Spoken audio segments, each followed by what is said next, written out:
Chris from CS Fabrication. We're up in East Tamaki, Auckland. There's a team of 3. And we do a jobbing shop, a lot of stainless work, do a lot of food industry, whatever they throw at us, we do.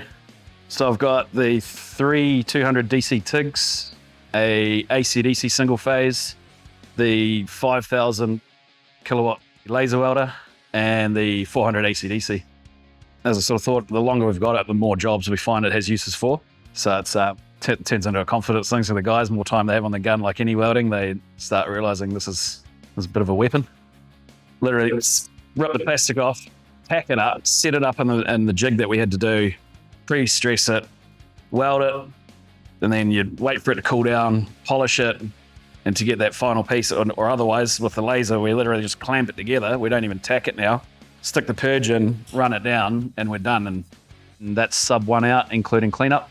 I'd say complements it, because it doesn't replace the TIG, doesn't replace the MIG, but it complements the pair of them. It can fill all these in-between parts, which you didn't even know it could do. The part where I hired it at the start to see if I could play with it and tune to see what I thought it could do. And it did. And it turned a particular part we were doing into about a 3-hour process from start to finish to about an hour a piece. And when there's 20 of them or more in one job, it just carved up the hours.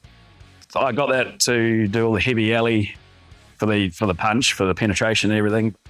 I've set it up to do our day-to-day, and that's like the home-based machine and all the little ones we can take out on site. So we use it for everything. I mean, they're a great little machine. I get fussy on the start, HF start on the machines, and they were crisp as. I played with a few of them. And the settings, if you want to dive into it, you can lose yourself, but that there is simple, set the thickness, you can adjust the width, and away you go. Then everything's interchangeable, so it's easy to carry one brand.